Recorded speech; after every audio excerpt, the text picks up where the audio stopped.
Welcome back, everyone, for part 2. I'm hoping everything will flow smoothly today with no technical difficulties. It's snowing and icy where I am, so the network's been a little dicey, but we'll see. The presenters again today are Dina Anderson and Stephen Ball, myself, and Scott Wagner. We're all here again, so if there's questions you still have remaining from last week, we're all here to answer them as needed. And of course, you can always reach out to us after the presentation to ask any additional questions that may come up later. As a recap from last week, if you recall, we went over the definitions of what we mean by wetland restoration. Wetland restoration being the restoration or the return of wetland habitat back to what was historically there, or as close as we can get to what is historically there. Sometimes it's not perfectly feasible to get back to exactly what would have been there in the past. That is different than, say, wetland enhancement, which is going to something that would be different. So it's still a wetland, it was still a wetland area, but we may be taking an existing wetland and moving it to something a little more wet, something that has more permanent water, maybe a different vegetation type, but it still would have existed in an area that historically would have had wetland. It's just something that's a little different. And really what we do is a combination of these two practices most of the time. We're doing a little bit of both. And then finally, we talked about wetland creation briefly. This is not something we encourage very often. Wetland creation takes place on an area that historically would not have been a wetland, and so can be very challenging to even design and implement to begin with, and ecologically speaking is very difficult to manage in the long term. It's just not what nature would have wanted in that location, so it can be a challenge. Of course, as we're designing and planning for this, we're taking into consideration the hydrology, the vegetation, and the long-term management that goes into that. And in each of these areas involve the biology, the soils, and the engineering we discussed last week, and we're going to continue to discuss today. So all of these different factors go into deciding what is feasible and how can we restore a wetland or enhance a wetland on a site. And from the biological perspective, we're doing that because different species of wildlife have different requirements, whether it's an amphibian or it's these water birds, the depth where they're foraging, how they're going to get their food, what they need for migration or for nesting is going to vary over time. And so how we design and implement a wetland to address this is going to differ. And we need to be able to take into account all these different factors into it. And of course, those different factors we began with was the soils. The soils are so important and are really the foundation of not only the biology that's going to happen out there, but how we would do a kind of engineering design. So of course, we're looking at the location of where the restoration is going to take place, what type of wetland, the landscape features, what's going on out there. Looking at the soil properties, will it hold water? What can we use for construction purposes? Is it something that's feasible? We have lots of tools at our disposal from the web soil survey. Dina showed us the app on our phone that we can use. So there's lots of resources to get us the information we need to make these soil-based decisions. And of course, then calling on our soil scientists to do the on-site soil investigation, which is really what we're going to have to do on all of these sites so we know exactly what's going on in the exact location we need that information. So this is all part of that taking into consideration in the planning, not only biologically, what do we want on, it's from a soils perspective, is it feasible? And Scott's going to go over a recap of the engineering side of that as we move into his part of the presentation this morning. But before we get into that, we had some questions that came in from last week that were really great questions, and we wanted to make sure we shared that with the group before we dove into part 2 this week. And the first one that came up was, do all wetland restorations need to have hydric soil, or is this just a requirement for CRP? And this is a great question. We talked about the 7-day flood line and how flooding by hydric occurs, and so we really didn't dive into the programmatic requirements. We really tried to keep this at a technical level, but we all know all of us deal with different programs and the eligibility for them. And so it's important to take that into consideration as well. So some things to keep in mind.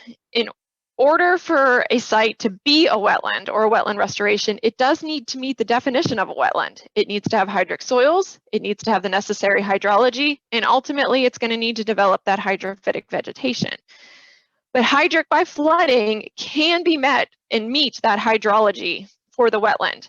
And that does suffice for WRE, CRP, and EQIP, as well as CTA. And we actually had a memo back in 2016 that defined this. So for the purposes of Food Security Act, or if we're determining if something is prior converted or a wetland for compliance reasons, 7-day flood line is not something that we can use for that. So if it's below that 7-day flood line, that does not apply towards the Food Security Act. But we did make the determination for the WRE program, for CRP, as well as CTA, which then would fall into the EQIP side of things as well. We can use that 7-day flood line to meet the hydric soils purposes. So that's a great question, and appreciate that coming in. Another question was, what would be a good seed mix for the ponded, or I'm assuming the inundated area of the wetland if needed? And there are options for this, but if an area is permanently flooded, it's going to be difficult. So sites that dry down periodically are going to have a greater window in which the seeding could be completed. And I'm going to go more into this in the vegetation part this week. So kind of hold tight on this question. We're going to get to it, but that is a good question, because we do have individuals that want to do some more restoration in what would be the emergent part of the wetland itself. Another great program question is, how do you determine which one would be the best to help the landowner establish the wetland restoration? And the reality is, and I think many of us get tired of hearing this answer, but it really depends. It really depends on the commitment of the landowner. How long do they want to be locked into something? If it's an easement, it's forever. I mean, even a 30-year easement might as well be forever for most of us, right? 30 years is a long time. If it's something they're interested in maintaining for, a decade, we're looking at CRP.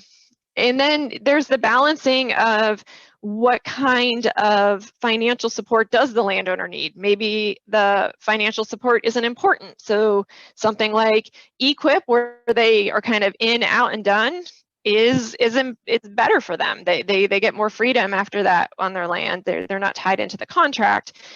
But if they want that long-term assurance of it being there, they want the annual rental payments from CRP, or they want the easement payment, that might be the way to go. And then it's also program eligibility. Some locations, some habitat types, some soils are not eligible for these programs. And so I wish there was a really easy answer, but there's really not.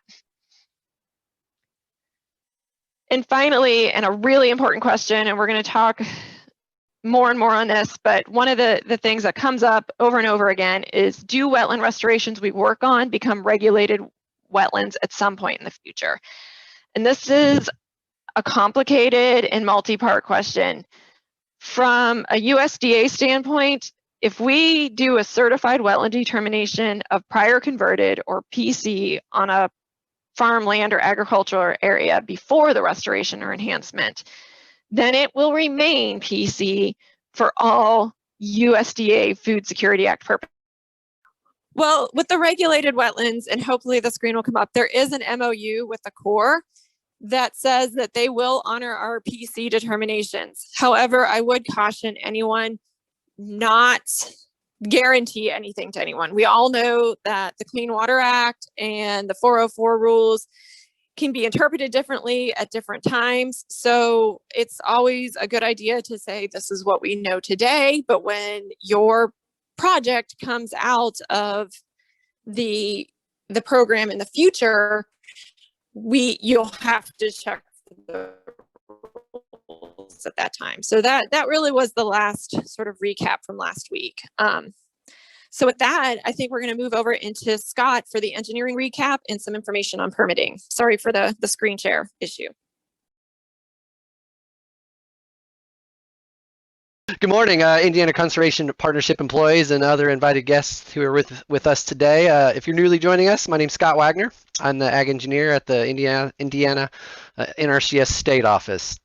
If you didn't take a chance to see the trainings last week, I highly recommend watching those when they are made available so you can see the rest of my presentation. So without further ado, let's dive right into the rest of engineering. Just a quick review of last week, some of the stuff, or last training, some of the stuff that was covered. This is kind of listed in an order of how we should think about some of our restoration techniques that we have, from kind of highest to lowest priority.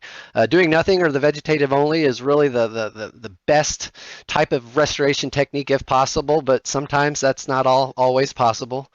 I'm going to turn off my video here so we can save some bandwidth. Excavation would be the next one. Sometimes this works, sometimes it doesn't. And then the last restoration technique is the embankments or other type of structures that are out there. I'm going to move on here. And then lastly, to cover up quickly, is some of the maintenance takeaways. As I said in the last slide, try to minimize your structural components at all on practices. The less structural components, the better chances that project will last forever and ever. If a structural practice is planned, does the landowner have the resources to and the ability to maintain them?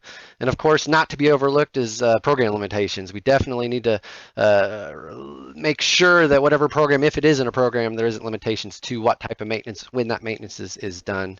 Any heavy equipment that's used to maintain that project definitely will have ecological impacts to that site, so keep that in mind. And something we cannot ignore is the cost. Maintenance takes time, and time takes money. And if you're a contractor, you make money on the amount of time it takes to do. So keep that in mind when doing a lot of these. And overall, the best type of maintenance on one of these wetland projects is really no maintenance at all, if that's at all possible. Some of the engineering equipment that we use. Does anyone know what is the best engineering tools to effectively restore a wetland? At NRCS, we have a source of these excellent tools, and I'm going to walk you through it. I'm only talking about engineering tools, not soils tools that's there. The survey grade GPS and the software to process that survey data is highly recommended. Within the ICP, you have access to all of this equipment through our NRCS conservation delivery teams. And these teams should be able to assist you with a project if you need to get the highly accurate information from this highly sophisticated equipment. With all surveys, it's important to try to tie those elevations into the true sea level elevation if at all possible. This can be done by connecting that GPS to a known network. In Indiana, we use the INDOT, Indiana Department of Transportation, their INCORS network. It's a free network, and it is easily we can easily tie our benchmarks into a known elevation. Another way, just as you can see from this picture here, is the USGS benchmark, if that's at all possible to find. That is an excellent way to tie it back. Not only is this a good practice to tie it back in, but you can also kind of supplement your survey with the LiDAR data that we currently have all across the nation. And Indiana is kind of a perfect state because we have such an availability of that information. Now I'm going to dive into, okay, now we've done our designs, we're ready for construction. What is some of the construction equipment that you could potentially see on some of our wetland projects? The first and most critical is this bush hog, or the rotary mower. With any structural practices, it's very ideal to have a clean slate for excavation or for earthfill, and generally for just getting around these wetland sites. It's very good to have that. So the most important, keep this in mind on the bush hog. The next piece, and a very effective piece of equipment, is the pull-behind scraper. This scraper is pretty much just a big bucket with the blade on the bottom of it that's just drugged through the site. It can quickly and effectively remove the soil when that bucket's down. So once that bucket is full, they drive this bucket loader over to the embankment or the spoil pile site and then dump it. So it's a pretty effective piece of equipment to move soil. It is definitely, this one you picture here, see here, is really best for smaller wetland sites because of the yardage that's moved behind it. For the bigger excavation jobs, the self-propelled scraper is something you might see on a site. This equipment right here can really move a lot of yards in one passing. This is very heavy equipment, so be very careful that we really need proper site conditions. If you have a project site that's wet for most of the year, then this equipment probably isn't going to be a very effective use in that site, or you'll dig a big hole from the pull behind, from the scraper itself. Another piece of equipment is the excavator. The excavator can be used to destroy the tile or remove the subsurface drainage system that's there. Another use for it could be, as you can see pictured here, is to dig out macros or the core trench for embankment. So it's a big piece of equipment. The bulldozer, not to be overlooked, does a great job of spreading that spoil out. The scrapers and the excavators do a good job of moving that dirt, but not really finishing it. So if you really need a smooth bed for seeding or on your embankment or spoil piles, really the bulldozer is a perfect piece of equipment for that. To go on, what type of materials will you see on these wetland sites? Straw mulch and temporary seeding is essential for a lot of these wetland sites that we do restoration work on. It's very important to have a quick cover and establish vegetation as quickly as possible on the embankments or spoil piles. We really don't want that soil to wash back into the macro, or worse yet, we don't want that soil to wash off into that nearby ditch. So keep that in mind when working on these restoration projects. Other materials you might see on a site is the turf reinforcement mat or a coconut fiber blanket, as you can see here in the picture. These are very long-lasting products. They will be on the site for many years. They're not permanent, but they will be on the site for many years to effectively produce that vegetation and hold it in place. So very costly materials, but very effective for controlling erosion. But keep in mind, with all of these materials that we do on a site, we really need proper installation and really need to be following the manufacturer's guidelines on how to properly install that. This was a ditch plug site that used some of the TRM at the inlet outlet sections of the ditch plug.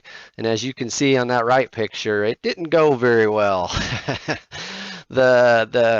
This blanket is made of plastic, and as you all know, plastic likes to float, and if there isn't enough anchors holding that down, and of course there wasn't any vegetation established at the time when the flood happened on this site, that it likes to float. So very important to have proper installation with any of these materials on a wetland site. Not to be overlooked is the snake catcher, I like to call it. This is typically what you see, unfortunately, in a lot of wetland situations if you're using the straw erosion control blanket. These really are very effective at catching snakes and are very deadly. So be conscientious if using this material on your wetland site. Really look for a different alternative if at all possible. And not to be overlooked on all sites is the utilities. Indiana, I don't know if anyone know, but Indiana has over 60 companies who own and operate underground pipelines, which is crazy. So every one of us in every county of the state has a pipeline that runs through it. And depending on the age of that pipeline, the marker may be abandoned. So you can see on this picture here, that really just looks like a fence post, but it is an old pipeline marker that was on one of our WRP projects. So it's very important to have locates done. Yes, this marker maybe is abandoned. Yes, the pipeline that marker is marking is probably abandoned, but that pipeline is still there. If we do excavation or any earthwork on that wetland and that contractor hits that, they're probably going to be very interested in knowing what they hit. So very important to do Indiana 811 when doing a lot of these projects. And of course, this is really really something the landowner or the contractor really needs to be focusing on doing. Not to be overlooked too is the above ground utilities, power companies. They really need access to their power poles. As you can see in this picture here on this wetland site, their poles are wet. They're probably not going to be very happy with that site because they are going to have some issues accessing those poles. So it's very important to have early coordination when working around these utilities to see what requirements the utilities companies have. Because if you put water over the pipeline, there's potential that pipeline could float, so they might not allow that in their pipeline. So very important to get with 811 and get with those companies that have utilities to your project site. And now I'm going to jump into wetland permitting. So I'm going to take a step back here and let everyone read that quote right there. And it's a great, excellent quote from Ronald Reagan, and it's common sense. And I've actually asked several regulators for their inputs when I was actually putting this presentation together. And many didn't know how to answer my questions. Most of the time, those regulators are dealing with impacts, not restorations to wetlands. So it's hopefully something that'll be easy for us and easy for you to navigate through. And they've done some really good things in the state of Indiana to make it easier for wetland permitting, which I'm going to cover here.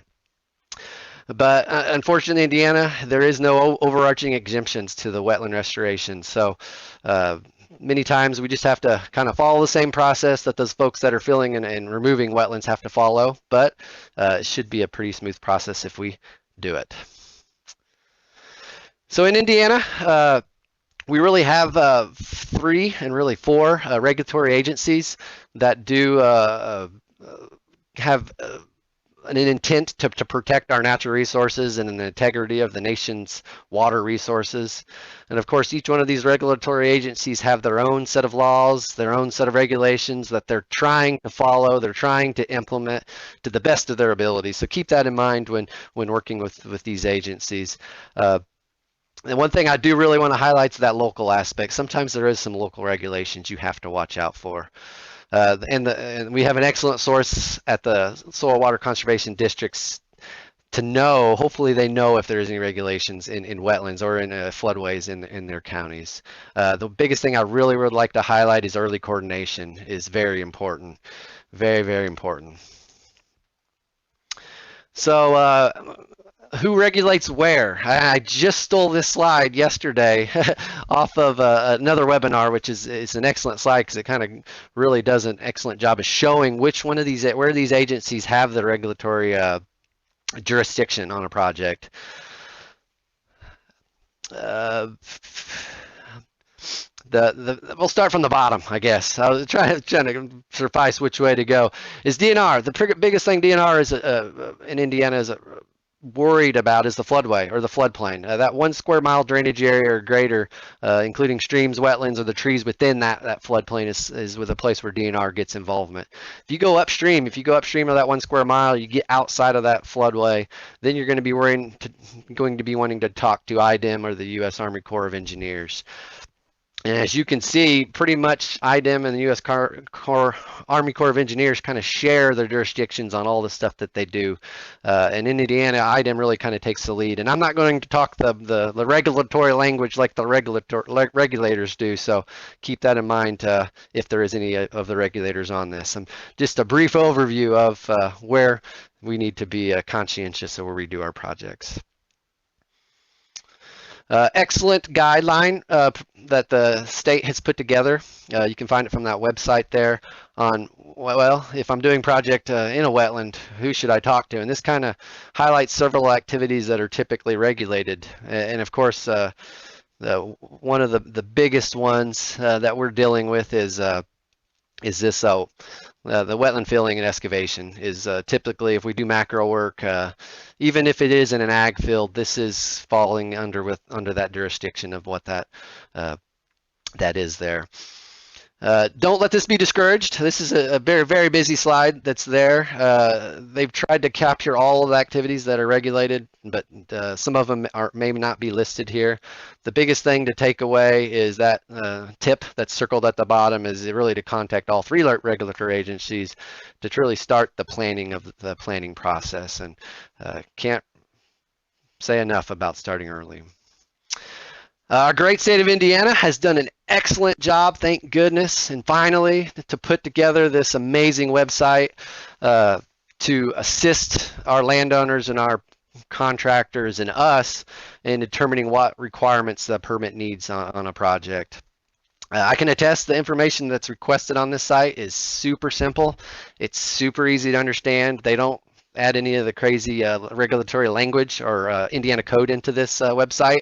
So definitely all you need is location, description of the project, contact information, and that's pretty much it. And then they'll make a decision on, hey, do we need to talk to more with you in about 14 days. So highly encourage everyone to check this site out. If you haven't checked it out, there's other ways to get to it other than this website.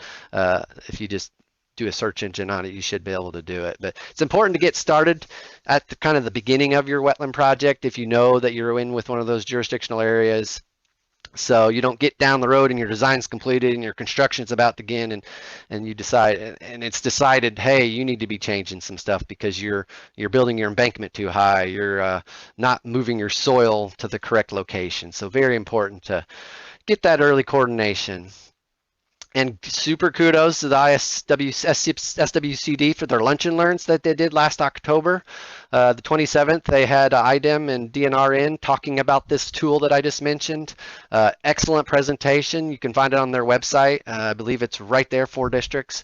So definitely recommend going and listening to that, because it really dives in way deeper than what I dove in to cover permits here. Not to be overlooked is the Rule 5 updates. They're kind of changing this to stormwater construction general permits is going to be the name of this in the future, but excellent presentation by Randy and Rob on October 13th to check out about Rule 5, because many of our wetland projects, even though they're in a formal ag field, many of them are still regulated by the Rule 5, so keep that in mind. At NRCS, we have this form. Many of you are familiar with it, the Engineering 49. This is kind of our letter to the landowner to help direct the landowners to who they should contact from the federal, state, and local government. If your project falls in the regulated area, you just check one of those boxes and hopefully the landowner will follow up with those regulatory agencies. At a minimum, you really need to make sure that landowner is aware of their responsibilities when we do a project. Please make sure to get this document signed. If a landowner decides to skip out on all the regulatory oversight that they're supposed to be doing, we at the Indiana Conservation Partnership, we don't want to be held liable for their actions. So this is a very good form to have when you are working on a wetland project within the Indiana Conservation Partnership. This form can be found by that link, or if you just go to our Indiana NRCS website, you can find it. And then to finish up my presentation here, I took this photo outside of Vigo County. It's not the best quality, but it seems like if you build it, they will come. And this was a very hot summer day, and I was thirsty myself, and I found these deer waiting around in this little macro that was recently built, getting a drink of water. So it's amazing what does come when we do restoration work. Well, good morning, all. My name's Stephen Ball, and I'm the Cultural Resource Specialist for the NRCS. Essentially, I'm the archaeologist. And probably the last person you want to hear from when planning a wetland. Because just like what Scott was discussing earlier, I'm all about the compliance side of planning. So, building wetlands tend to bring you into all kinds of legal complexities. And we're going to talk about quite a few of those. Now, my talk this morning is not really about training. I mean, there is an app that we use within NRCS. Basically, you're going into ArcGIS and you're doing a background check on the area that you have a wetland planned, in which then checks for all known historic, prehistoric sites, cemeteries, etc. That's pretty straightforward, just pressing a button. So the talk this morning is going to be more about awareness, not about training, because you're going to be dealing with a very complex natural environment. But in order to deal with that complex natural environment, you have to realize that there's a complex historical environment associated with it. So generally, people make rational choices as to where they live. That rational choice changes through time. Based on cultural preferences, technological changes. A good modern example is the growth of suburbia in the US after World War II. So suburbs become more accessible through the new post-war highway system that was developed by President Eisenhower. You then have the post-war prosperity, made owning a car possible for most Americans, cheap gas, big families, and these technological changes, social changes, 40 years later, most people in the US tend to live in the suburbs.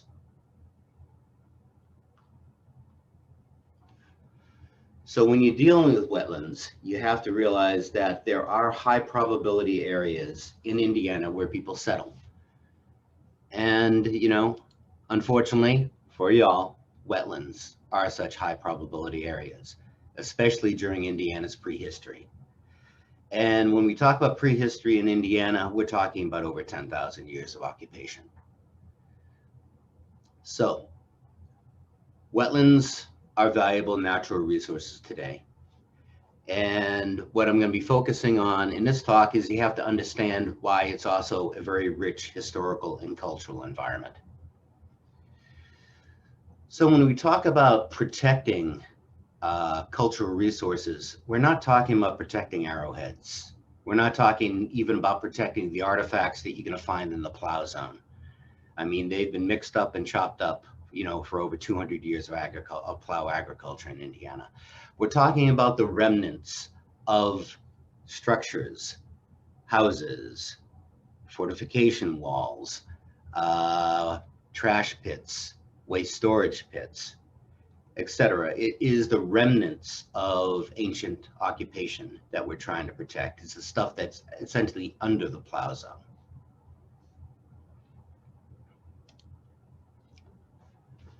So why are archaeological sites so abundant near wetlands?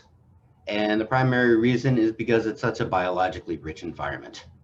I mean, just to take one example, cattails. Native Americans use cattails for food. If you pull a cattail out of the ground, you'll find a tuber on the end of it, about the size of your thumb. It's fairly nutritious. They also use the leaves of the cattail as a salad, and they use the stalks to make insulating mats that would cover their lodges. Another plant that produced a fairly nutritious tuber is arrowhead. And these tend to occur in dense stands within wetlands. There's a reason why it's called the Indian potato.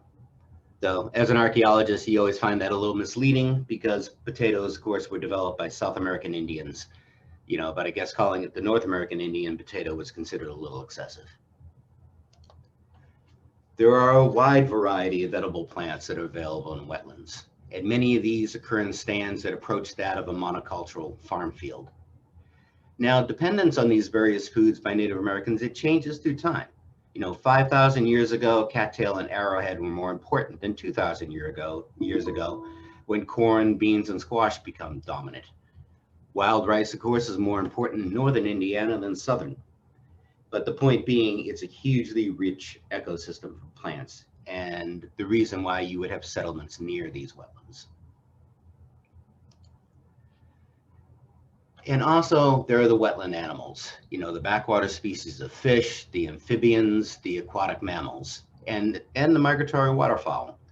So fundamental to understanding prehistoric Native American farming is the lack of domestic animals. This, of course, means no draft animals, so there's no plowing. All agriculture is being done by hand. But this also means that the only source of protein are wild resources. Not only do you not have domestic cattle, chickens, or pigs for meat, you also lack the secondary byproducts that provide proteins and fats. No milk, no butter, no eggs, no yogurt.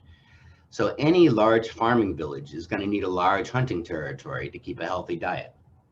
And wetlands provided, this very rich hunting territory. So they provided, animal protein during normal times, but also during lean times, they provided a secondary source of food. So all subsistence farmers have an extensive reservoir of backup wild foods.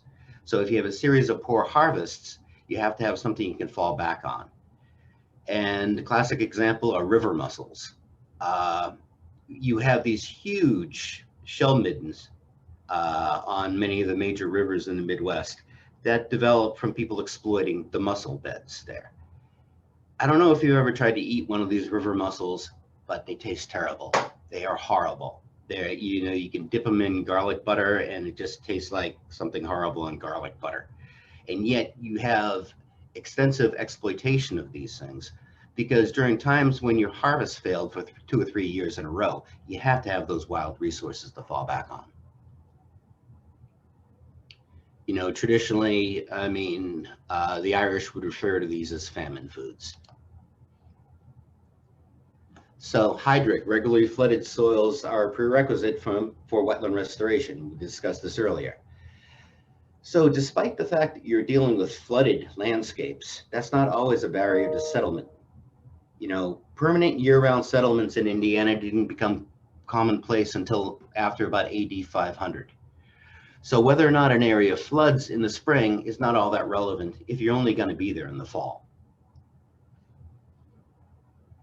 So again, you have to keep in mind, there's a 10,000 year occupation range that we're thinking about here. On the other hand, soil drainage properties tend to be a better indicator of possible settlement. You know, very poorly drained and poorly drained soils, we know they have a very low probability of cultural sites for the very simple reason they're muddy, you know?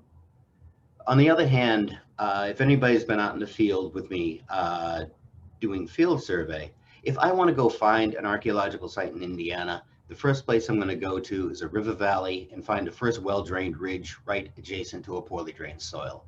And that is going to be the highest probability area for prehistoric sites. You know, it's as simple, archaeology is not rocket science. It's getting as close to the wetland resources as possible while staying dry. So in good planning, I mean, a lot of it's being conservative with the location of your macros. You know, if you're keeping them in the poorly drained and the very poorly drained soils, you're going to be avoiding most cultural resources problems. Now, different types of wetlands attracted different patterns in Native American settlements. Pothole wetlands, which are, you know, common in northern Indiana and was discussed earlier. Archaeological sites tend to fringe the pothole. You know, by checking your soil maps and locating the better drained soils that are around the pothole wetland, I'm just looking at topographic maps and looking at the elevations, it gives you a pretty good idea of where the occupations would have been. And this is Round Lake Wetland. It's near North Judson, Indiana. It's a classic pothole wetland. You've got the lake in the middle and you have the marsh surrounding it. So all the polygons that you're seeing now are archaeological sites, and quite sensibly, they're on the high area surrounding the wetland. So the existence of cultural sites within a wetland boundary is not a problem. The only thing we're trying to do is we're trying to avoid impacting them.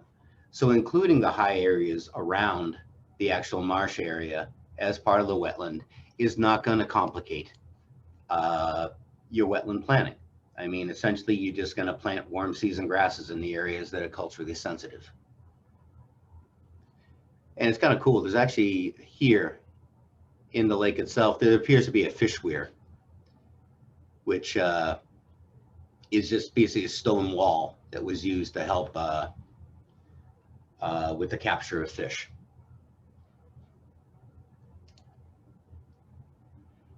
River valley wetlands are my primary headache archaeologically. There's a general rule in Indiana: the larger the river valley, the larger the prehistoric village. And that's a reason why the Wabash Valley tends to have fairly large sites as opposed to the Ohio. You know, the Wabash being this medium-sized river in a big oversized river valley. So it's going to be on those floodplain ridges and those high areas within the floodplain that you're going to run into significant sites.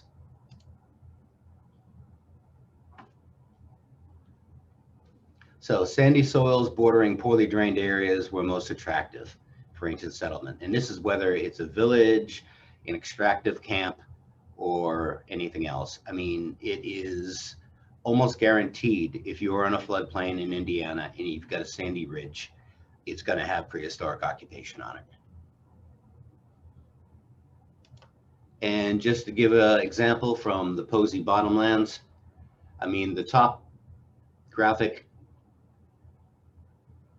shows, you know, the floodplain down Posey County near the border with Illinois. The bottom one, the red, Polygons are known archaeological sites, occupations. And you see they're on the ridges. They're on the floodplain ridges. They're on the high areas within the floodplain itself. They're also on the little natural levees that form along what were formerly sloughs. So sites in these river valleys, they concentrate on those slightly higher, better drained floodplain ridges and levees. Now, one thing you have to deal with is, of course, the modern floodplain has been heavily modified. I mean, it's drained. There is miles and miles of drainage going through these floodplains. It has also been smoothed over the last 200 years. It isn't just a matter of farmers filling in sloughs. It's just the process of plow agriculture. You know, really, it acts like sandpaper on the original topography. If you had a floodplain which had ridge and swale topography, well, it's going to cause erosion on the ridges. They'll be filling in the swales.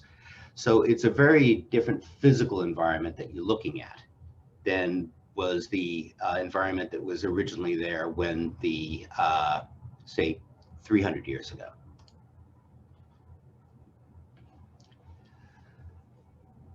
You know, I can't really go into great detail on this.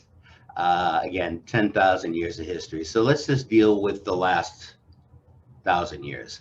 So the late prehistoric period in Indiana, it's about from about 1000 AD to about 1500 AD. You know, it's usually, I do a pop quiz with Hoosiers to figure out when history starts officially in Indiana. And most people don't remember. They were taught in 4th grade usually. It's 1679 when LaSalle lands up around the Indiana Dunes. But during this period, the late prehistoric, 1000 to 1500 AD, this is the period when full-scale intensive agriculture develops in Indiana. Large, permanent, year-round occupied villages become the norm. And this stems from the development of a frost-resistant variety of corn around 800 AD. And I won't go into that as much as well, but remember, corn was an import from Mexico, and it took a while to select for a frost-resistant variety up here in the United States.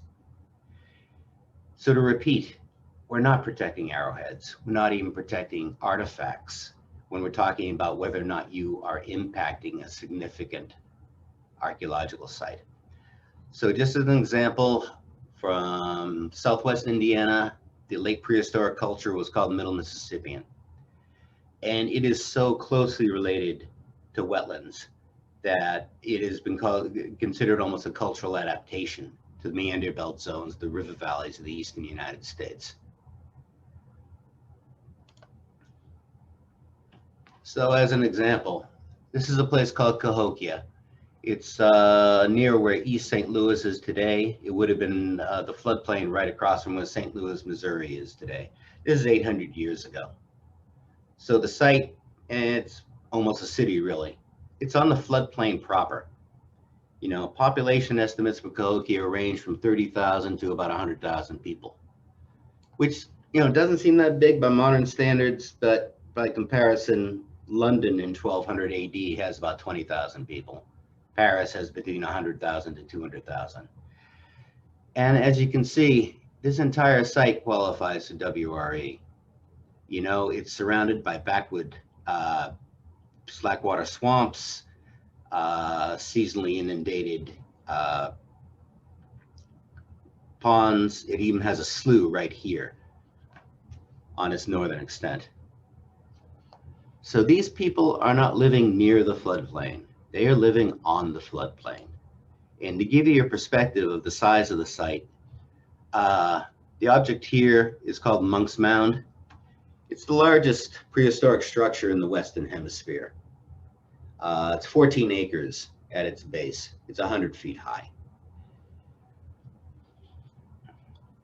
So on a smaller scale, you can have a very similar thing going on in the Central Wabash, Lower Wabash, and Lower Ohio Valley. You know, these people are floodplain agriculturalists. Now this is the area, again, this is Cahokia here. The dark areas that you see on the graphic to your left are wetlands. So they're occupying the areas, that slightly higher non-wetland areas in association with the wetlands. The graphic on the right, this is a map of the American bottoms. It's a huge amount of floodplain that's formed when the Missouri, the Mississippi, and the Illinois all flow together. And these are archaeological site locations. So these are not small scale camps. These are basically large villages.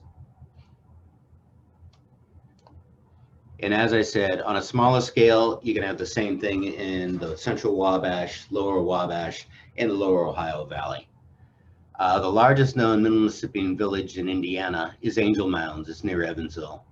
It's a 100-acre village.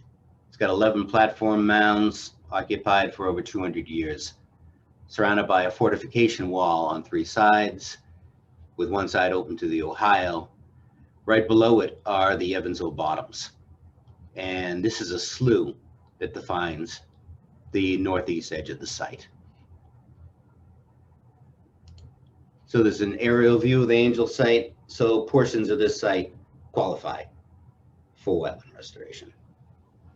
For a variety of reasons, which I'm not going to go into right now, historic Native Americans, so this is post 1600 AD, post 1670 AD, in Indiana had moved away from full-time agriculture.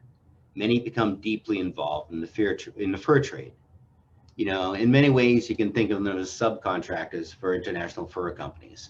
Whether or not a Potawatomi in the 1700s is going to have a good year in northern Indiana had a lot to do with the price of furs that were being established on the Stockholm Fur Exchange in Sweden. So during this time period, they're very integrated into a worldwide trade network.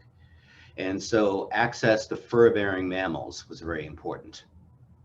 And over here we have the Tippecanoe River, some of the reported locations of Potawatomi villages, and access to a wetland just below it.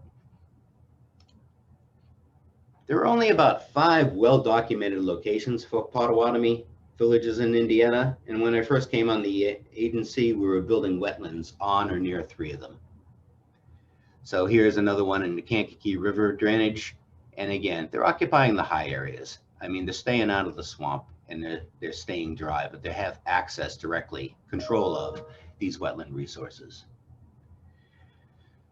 Now, fortunately, outside of these sites in general, you have very few historic sites on wetlands.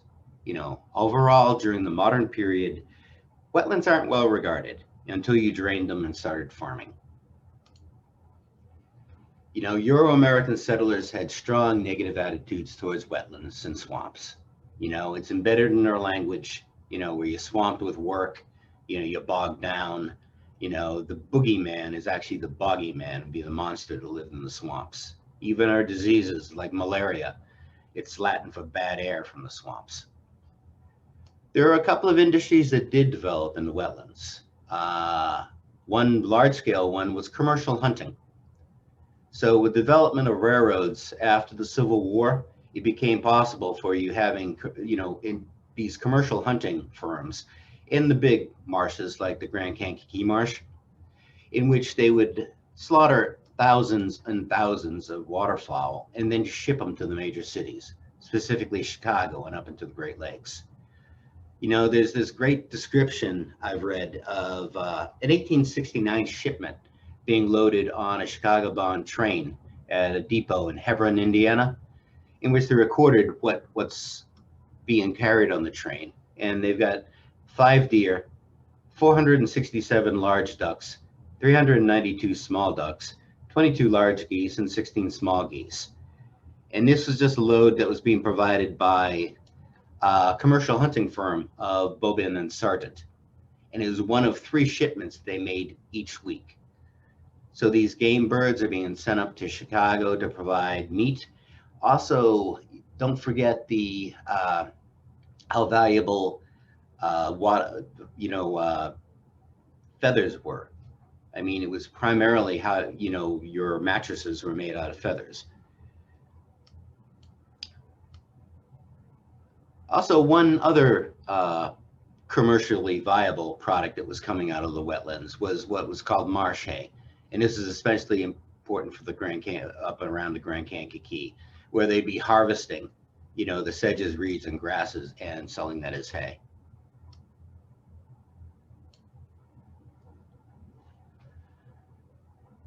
But in general, historic sites, homes, cities, houses, farmhouses, they're rare in wetlands.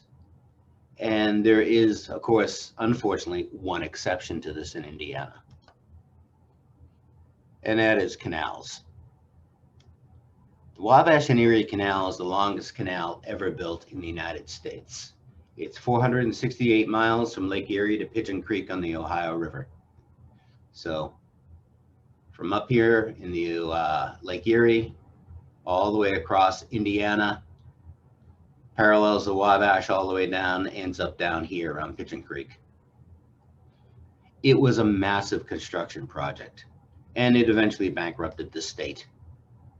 The canal was constructed primarily in low-lying swampy areas. And after it went bankrupt, which was basically due to competition from a new technology, railroads, the land was sold back to private landowners, the majority of whom filled it in and farmed it. And the more successful Whitewater Canal down here in the southeast part of the state, which included this little feeder canal to Cincinnati, was a more successful canal, but eventually that was also replaced by the railroads. And much of that also went back to private land, private ownership. So the Wabash and Erie was the last major expansion of canals in the US before the development of railroads rendered them obsolete. So all these canal systems led to the industrialization of upstate New York and eastern Pennsylvania. It just so happens in Indiana, started a bit too late and was not profitable. Railroads replaced them.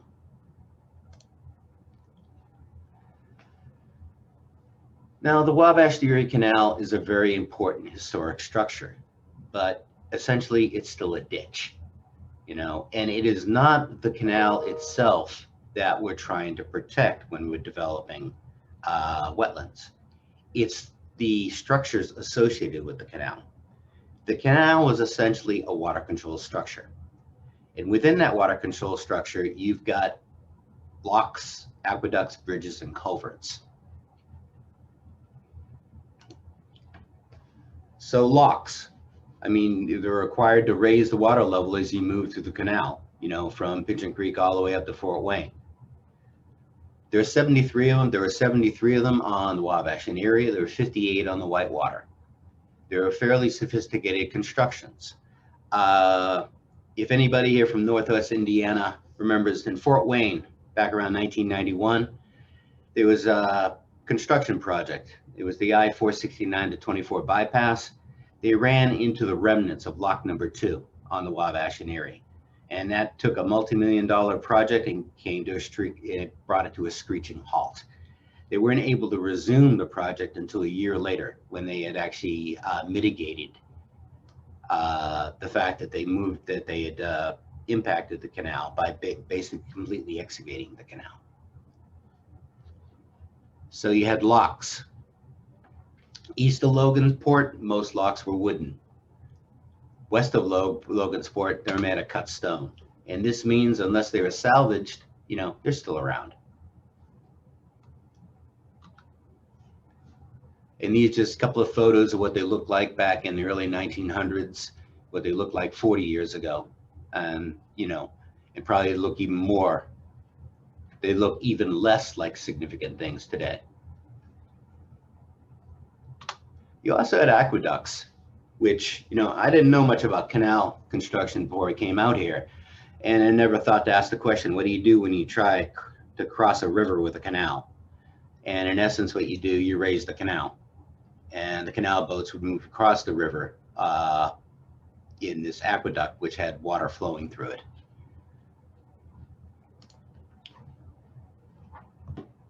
And along with that, you had bridges and culverts, and hundreds of them constructed across Indiana in association with the canal. And these structures are made locally. And in that sense, they tend to be unique and historically important. And there are all these other associated canal structures. You're gonna have the lock tender's house. You're gonna have the stables for mules, because of course the mules are what are pulling the canal boats along the towpath. You're gonna have mills that had access to hydraulic power, and feeder dams. And another thing I never thought about with canals, what do you do when, basically evaporation and leakage from the canal, and you have to replenish water in the canal. So there would be feeder dams set up with reservoirs that would feed water into the canal. You had entire towns that grew up along the canal that were later abandoned. And here's a case of, this is a WRE that we have, and it's either Fountain or Tippecanoe County. This is the town of Grenville that existed at a cemetery. When the canal was abandoned, it was just like when the highway bypasses a small town. You know, quite often the small town's gonna die.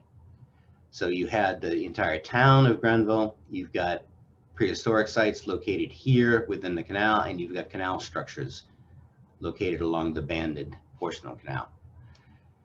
Now, when you do a cultural resource check in Toolkit, you know, there's a layer for all the known, you know, canal structures and for the path of the canal, along with prehistoric sites and historic sites and cemeteries and all the other things that you should be concerned with. But the problem is, those are only the known ones. And there are also going to be unknown ones within the site. And that's where this talk today was really about. It's more of an awareness that just because you're on a floodplain or just because you're in a formal wetland doesn't mean that you're not going to have significant archaeological sites that might be impacted.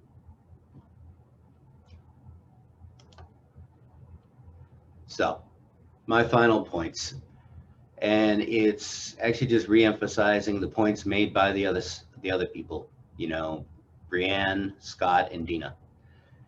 You know, this is not the Everglades. Soil scientists are your friend. And the last one is, engineering is like whiskey. You know, it's best consumed in moderation and in the appropriate setting.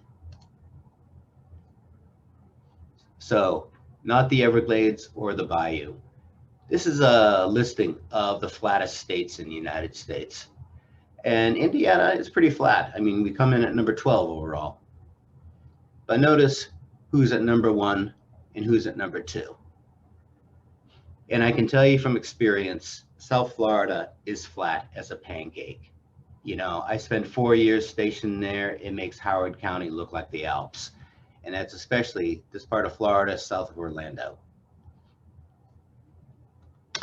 Which is one of the reasons, along with, you know, geology and hydrology, why the Everglades looks like this.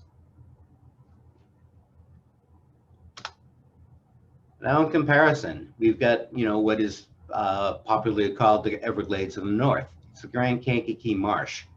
It's a massive wetland system. I mean, close to 1 million acres are located within the inundated area of the Grand Kankakee when it's flooding during the spring. And for you know, 8 months out of the year, it's a massive series of interconnected marshes on either side of the Kankakee River. And for 4 months of the year, it's the biggest mud hole in Indiana. You have historic descriptions of the Grand Kankakee Marsh. During the dry months, the open water that you're seeing is only along the Kankakee River itself, in some of the deeper sloughs, and over here in Beaver Lake in what today is Benton County. Midwestern wetlands are ephemeral. They almost never have open water in them year-round.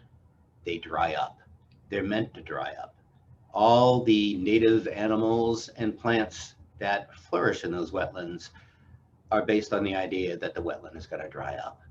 So in many ways, I mean, for engineering, for building your wetland, there has to be a little bit of education of the landowner if they're expecting to see something that more closely resembles the Everglades.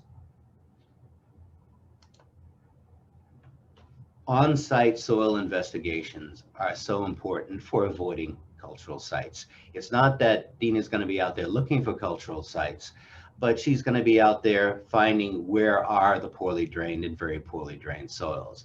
What areas are going to be most appropriate if you're going to dig a macro.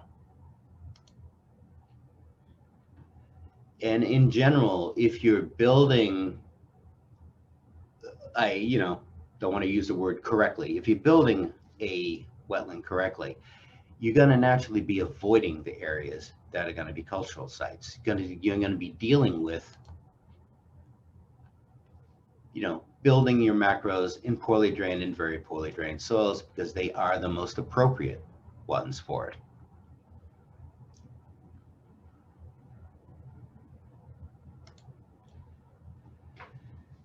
And engineering.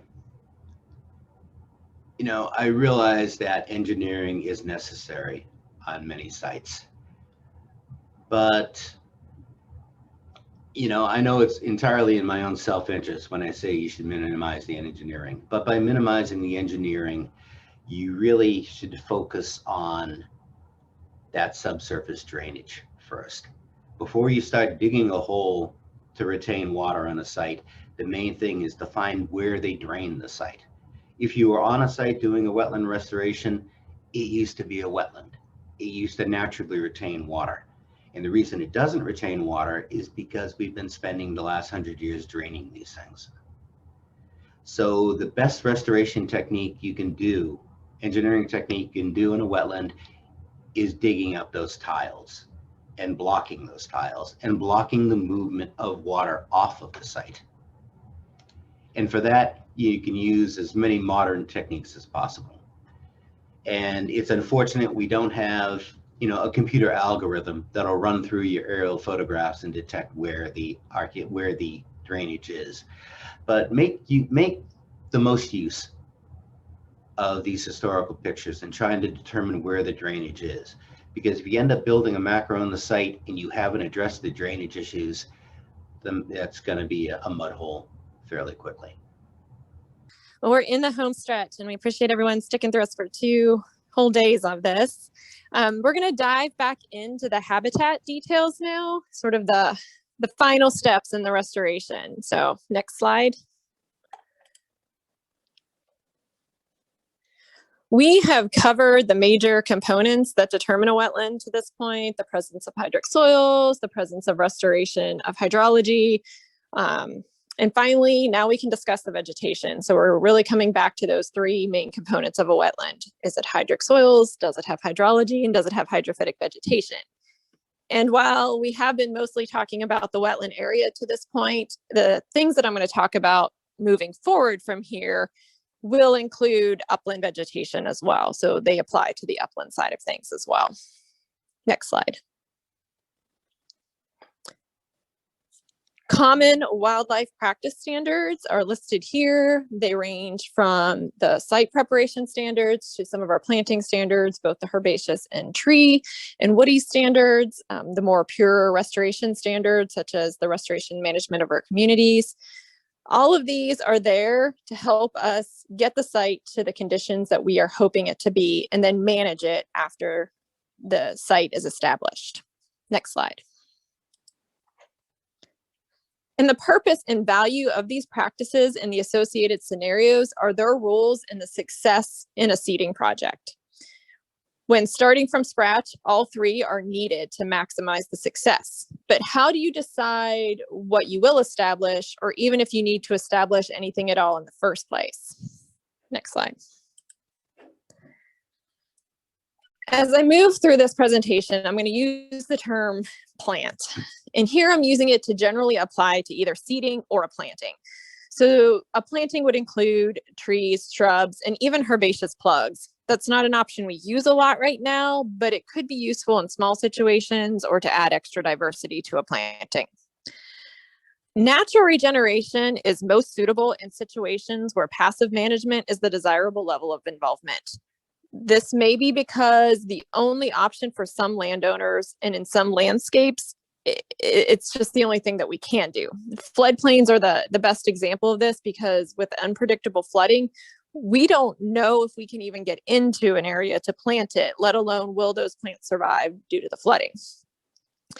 Any area considered for natural regeneration should be low in invasive species, less than 10% cover, and certainly not surrounded by more. We've all been on sites. When we look around the edges, it's just a wall of reed canary grass trying to move in after us. And there really should be good evidence of desirable seed sources. An isolated ag field with no surrounding vegetation may not have any seed that can be carried in by wind or wildlife from offsite. It is also important to consider what could be in the seed bank. Seeds, particularly wetland seeds, can last for years in the seed bank. But if the site is currently farmed, this can be hard to determine.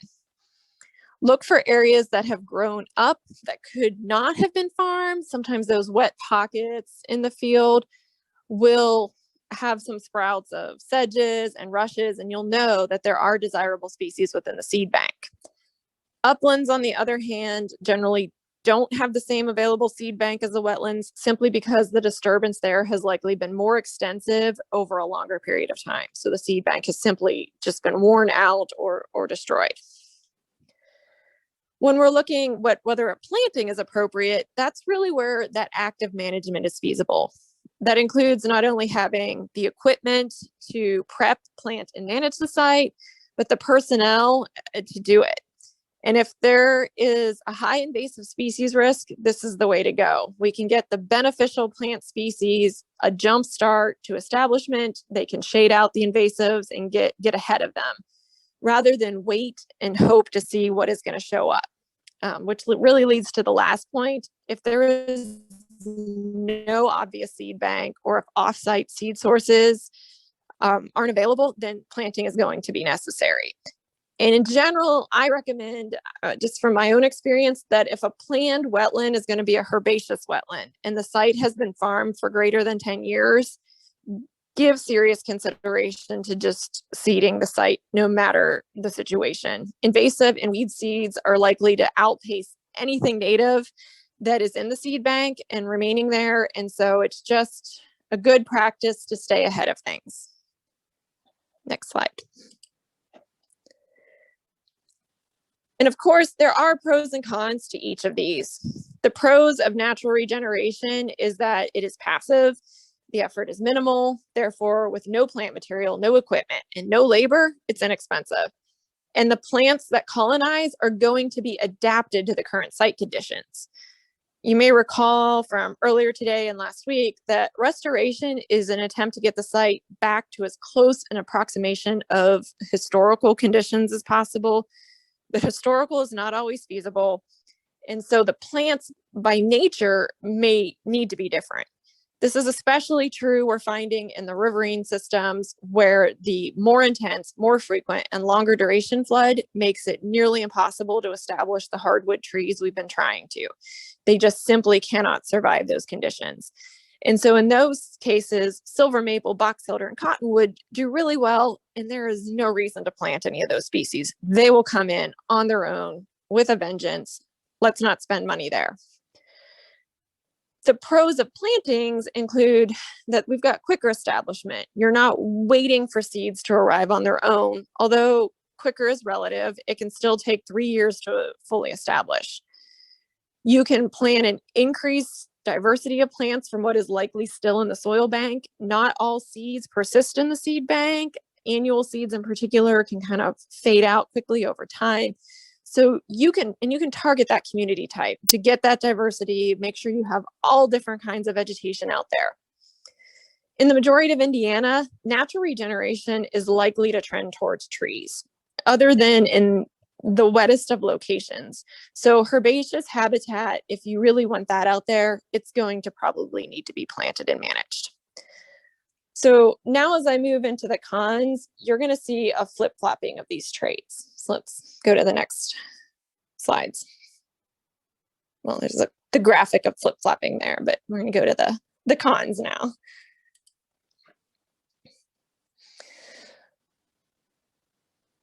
So natural regenerations are going to be slow. We have seen instances in some, particularly in these floodplain systems, where trees are just not really moving in, even 10 years after farming has ceased. The flooding is just so intense. And as stated previously, seed banks don't likely carry all of the historic species richness because not all seeds persist. And so some of the seeds that we also would want out there don't travel far. Oaks, hickories, they're not likely to colonize an area that doesn't have these species nearby or within short distances. And so because of the low diversity and the slow establishment, invasive species are a big problem in natural regeneration settings. They can really get a jump start on anything that's going to get there, for anything that we would want to get there. But planting isn't without its downsides either. It takes equipment and manpower that not everyone has access to. It can be expensive. If we get into some of these really dense, more diverse plantings, the cost is going to go up. The benefit of these more diverse plantings is we have research that shows diverse plantings with a wide range of species do tend to have more success than some of our more simplified plantings without a lot of seeds. But the other thing that comes with all this is that due to the current site conditions, even if we have these diverse plantings and we know what kind of habitat we want out there, if the site is no longer suitable for that, it just may not be possible. Next slide. And to reemphasize, it is a matter of feasibility. A site that the hydrology has been restored and is permanently inundated is not likely to be seeded. There is no way to get seed into this picture on the left. The site would either need to be manually drawn down if there were structures out there, or if you were lucky and just knew you had a dry year, you might be able to get some seed into there. But really, we're probably just going to let that site regenerate naturally on its own. And for permanently inundated sites, that's not a huge deal. That actually is more feasible than some of the others, because when you start bringing waterfowl in from multiple wetlands, these emergent species are going to be carried in on them. We have seen some very interesting aquatic and native plants show up on very isolated and small wetland pockets because the waterfowl and other wildlife do carry it in. It can take a while for that. And if you're in a site that doesn't flood regularly or isn't permanently inundated, it might be a while before you get enough waterfowl there to have that carry it. Now, a site like that one in the middle that's temporarily flooded, you're going to have the dry downs during the summer months. You may even have a dry down in the winter for a frost seeding. It just depends on where you are, what time of year is going to be the dry period, but that's the time to get the seed out there. What we're really looking for is getting the seed in contact with the soil so that germination can happen. And also that the seed's exposed to air, because if it's just sitting underneath the water, it's going to hold off on that germination until it has exposure. And finally, it keeps coming up, and I'm going to keep reminding everyone, it's really that invasive species presence that we need to be looking at as well. If we're going into a site that already looks like this ditch bank on the far right image, that's 100% reed canary grass, it's dense, it's been that way for years, it is going to be really difficult to get it up to where it needs to be. And we need to let the landowner understand the challenges. And we've had landowners that have been dedicated and have gotten the species under control. It is expensive. It can take years, but they've done it and they've seen some great results. But we need to make sure that the effort and the feasibility to put forth that effort is possible. And if it's not, then we probably need to think about what other options we have for habitat on the site, if there are any. Some sites with reed canary grass, if we can at least keep it at bay while trees establish, the trees will ultimately shade it out and we can maybe get some other species out there. But a herbaceous planting without some significant invasive control can be very difficult on a reed canary grass site. And so that takes us to the next slide. And really, this is just a throwback to one of the earlier slides, the keys to successful planting. Without these three components of site prep, a really good seeding and planting, and then monitoring afterwards, we just don't see the long-term success. I had an opportunity to visit with many of our field offices and our field biologists over the last 2 years to look at different sites around the state. And without these three components, we saw that the level to which these sites are maintained, where the habitat remains very viable over time, just began to decline with each and every one of these missing components. Next slide. So we'll begin with the site prep. Site prep is absolutely key. If we skip this step, we might as well just stop. And what site prep looks like will vary. The absolute best situation is the field with the bean stubble. Weeds have been controlled during the farming practices. There's not much residue to cut through. It's easy seed to soil contact. This is the perfect starting point. This is what we would love to be able to do all our seedings into, but that's simply not always feasible. So the next picture is another form of row crop agriculture. Typically around here, it's obviously going to be corn, would be the next choice, again, because the weeds have been controlled, but the residue from the corn can really pose a problem for getting seed to soil contact. So you're going to either need a planter that can cut through this, or if the only option is to broadcast, you're going to need to do some sort of cultivation or light disking to make sure that there is access for those seeds to get to the soil. This comes with a big but, though, in that we really don't want to disc unless it's absolutely necessary. Disking increases the erosion risk and exposes weed seeds that will then germinate and cause problems for the planting. So again, if we can go into the bean stubble, that's ideal. This last picture is the most challenging. It is pasture, it is sod, it could be old CRP, perennial vegetation. It must be killed before planting can even be considered. This will take multiple passes. Do not skimp on these. Do a couple in a year. Take a year and a half if needed. You are not going to regret the effort that goes into killing off this perennial vegetation, because it will come back with a vengeance if we are not careful. Next slide. There are a number of resources out there to help you with planning site prep. NRCS has a couple of job sheets. There is a herbaceous planning for site preparation job sheet that became available last year. There is a tree site preparation job sheet in the works. I did not see that up on the FOTG, but it will be up here in the next year. So both of these really discuss the options for both these types of plantings, whether you're doing a herbaceous planting or a tree planting. There can be some different techniques out there. But other resources like Purdue Extension, some of the seed companies themselves will have information on the types of herbicides you may want to use, the types of mechanical practices that might be beneficial in these situations. So definitely look around and see what resources are available out there to get really good site prep out there. Next slide. So now that we have the planting or have the site prepped, now it's time to plant. But what are you going to plant? It really all depends on the location of the project and the landowner's objectives. You can use ecoregion guides and soils maps, tree suitability information. Any number of these guides or resources are out there to assist. Ecoregions, next picture drills down a little more to Indiana, will give a broad scale indication of what could be growing. You can use these to get some general ideas of what species may have been there, what might be a good choice, even if it's not around, it's adapted to the climate. And why is this important? So often we hear landowners want a specific habitat type, and we're going to use prairie as an example. So in this next image, we plant prairie all over the state. We call it prairie, but in reality, Indiana is not a prairie state. So it's important to know where you are in the state, because the historic range of different species may not have been where you were. Different habitat types may not be where you are located.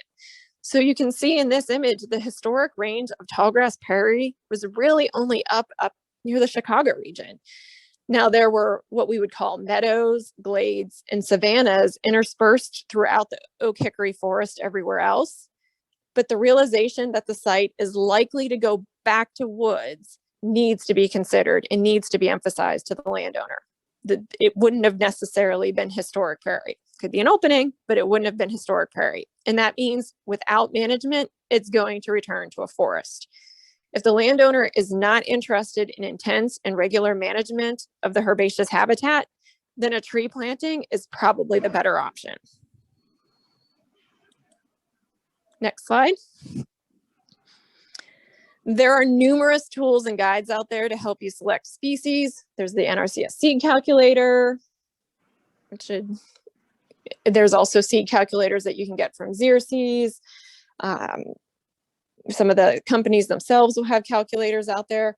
And then we also have suitability of forb lists. We have tech notes that list the woody species and which different wildlife species those benefit.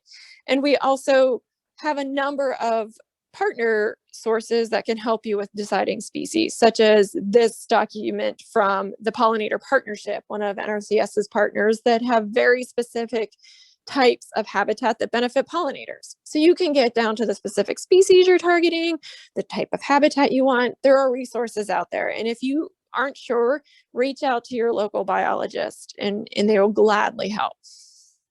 Next slide.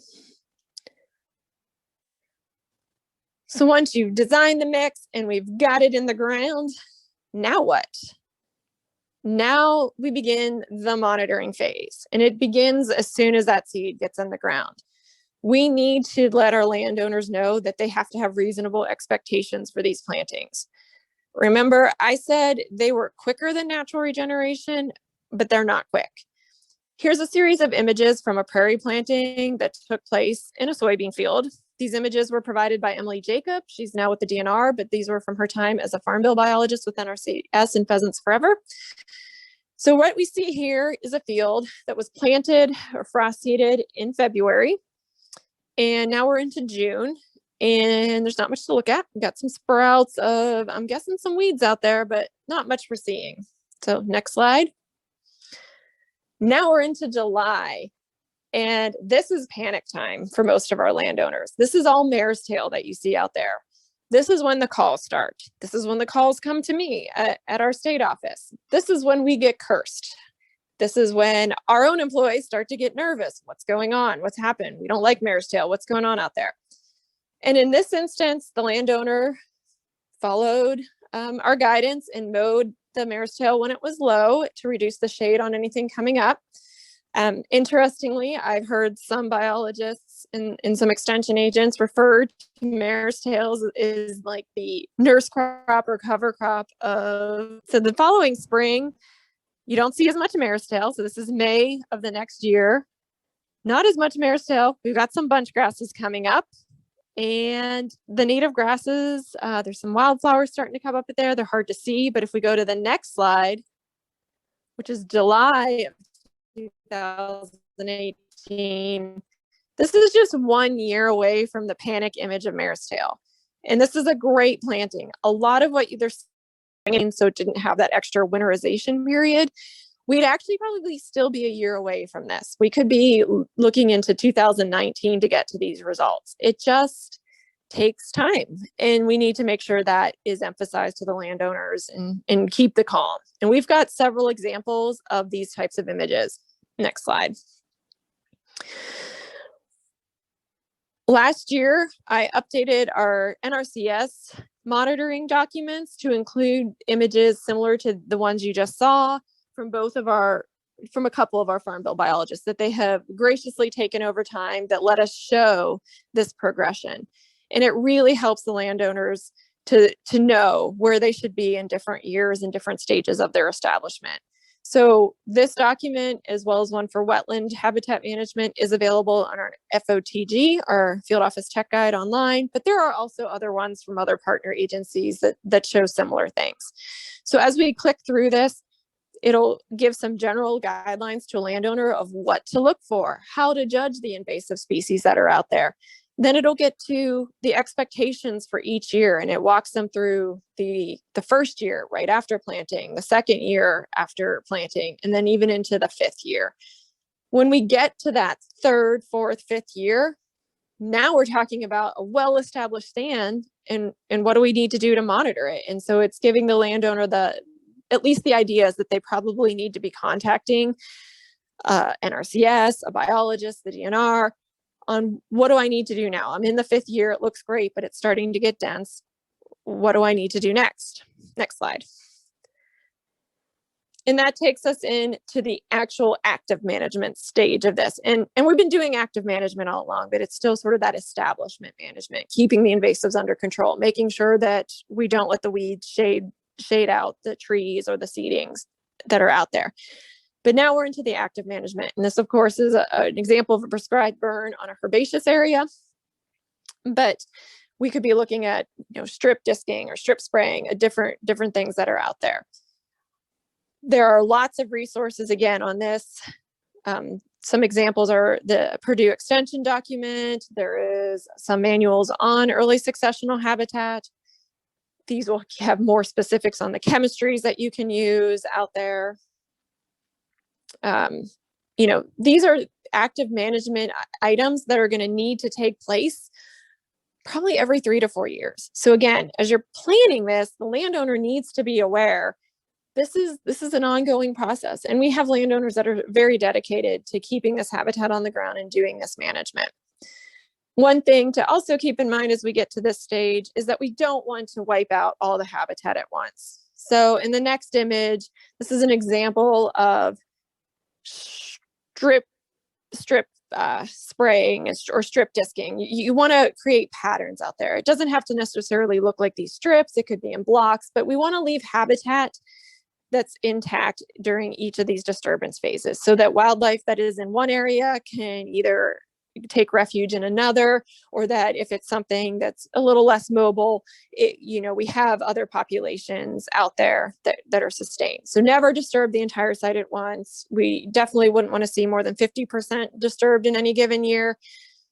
Better to break that down even into thirds or fourths if possible. And finally, even if you chose natural regeneration, if you chose a tree planting, or if a landowner abandons one of these herbaceous plantings we've been talking about, it could be decades, but you're still going to need management out there. It's going to be warranted eventually. Forest stand improvement may come into play at that point, and that will help us maintain the desired cover. So we have this mature forest here, but in the next picture, we're looking at a forest opening that may help regenerate the oaks as we move into the future. And we want to make sure that even the choice to not manage a site is a choice of management. And so we need to just make sure that we are still looking at these sites, even if we want that more passive type of approach. They're going to need some level of management in order to continue to maintain viable, beneficial habitat. Brianne, we have a question in the chat room. Okay. Which is great because we're on the question section. Yeah. I figured you were probably close. Angie had a question and wanted to know what was the name of the publication you just showed to the right. There may have been a couple of slides prior to the trees. Okay, yes. So that is called Managing Early Successional Plant Communities for Wildlife in the Eastern U.S. The author is Craig A. Harper.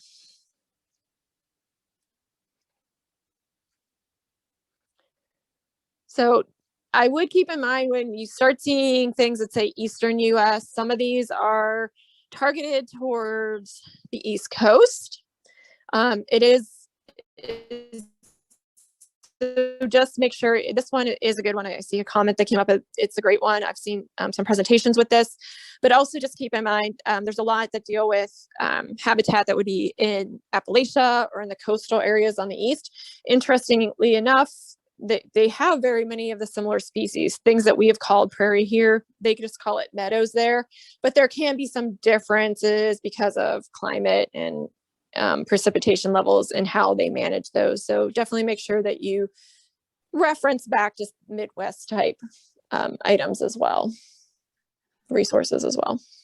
Brianne, that would be probably a good resource too, since you mentioned that it covers so far east, that maybe down in the south central part of the state where we do have a little more bedrock influence, more glades and savanna type things, openings. It may be a good book to apply to those types of situations that we have in the southern part of the state. Absolutely. And that's where I wanted to, and I would kind of reemphasize it again with that slide with the prairie. We are not a prairie state. We like to think we are, but we're really not. And so I often encourage people to think about herbaceous habitat as meadows. And there's a lot of resources out there, and I'm finding more and more every day because it never occurred to me to look under that name. But meadows are what on the East Coast, interspersed within forested areas, are equivalent to what we plant as prairie berries here, that you will find little blue stem in them. You'll find the black-eyed Susans and gray-headed coneflowers. They might be a different subspecies out there, but that's essentially what we're planting here is these meadows. They're the early successional habitat, these forest openings that occurred. Great, but they're temporary unless they're managed. And so if you are looking, especially down in those glade areas and in the bedrock areas and forested areas, look for some resources that describe meadow management, because it really could benefit those sites very well. And it's just very different than the northwest prairies. And historically, it's kind of neat that prairie, of course, is the French word for meadow. Just had to throw that in. There you go. See, I myself, I'm from Pennsylvania, from the East. But I was very amazed at how similar the species are in their meadows out there to what we have here. You wouldn't necessarily notice a difference in the mixes, other than that they're going to be subspecies or, a slightly different species in the same genera, but they're going to be managed very similar. And it's a good way to think about our prairies as we're developing them, or these herbaceous areas, because they are going to tend towards forest. Just knowing that we're just taking this temporary habitat, that if we're not going to actively manage it, it's going to move back to forest in the long run. I'll just throw in a tidbit when we talk about restoration a little bit. I was doing a wetlands training several years ago. We were in the northern part of Illinois, just out west of Chicago a ways, and they had done a wetland restoration in a flood zone type of thing, and they had substituted all the seeding calculator stuff for various types of sedges. I have never seen so many different types of sedge and rushes and things like that in a spot in one place. It was incredible. You could have spent a week out there just IDing sedge plants. I had no idea they even sold seeds for that. It was pretty cool. There are so many more types of seeds available now. And that is one of the reasons NRCS, we moved to having our own separate wildlife calculator from the general calculator, because keeping up with the availability of different native species, and then the fact that how you design a mix with species that are native versus the agronomic species is very different. And if that is something that individuals want training on in the future, definitely put that in the training request survey, because we can talk about that in the future, because it can become quite an art. There's just as much of an art to designing a seed mix as the sciences that go behind it. But there are so many sedges available now. I mean, hundreds of different kinds, rushes, the wildflowers. We used to just plant purple coneflower, black-eyed Susan, gray-headed coneflower, and bee balm. And now that list is 190 species long and growing. There's always some new species I get submitted in that says, hey, can we plant this? Yep, it's native here. I didn't know anyone was growing that for seed. So it's an ever expanding list.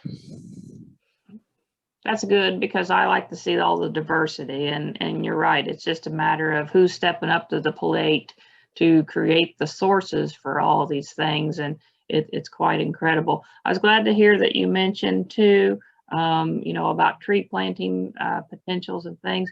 That information is available of suggested trees to plant and that sort of thing in the web soil survey, and the reports in there, if you go digging around looking for those. So if you need some help finding that, but Indiana does have a state-specific trees to plant and manage and that sort of thing. So that information's out there as another resource for you.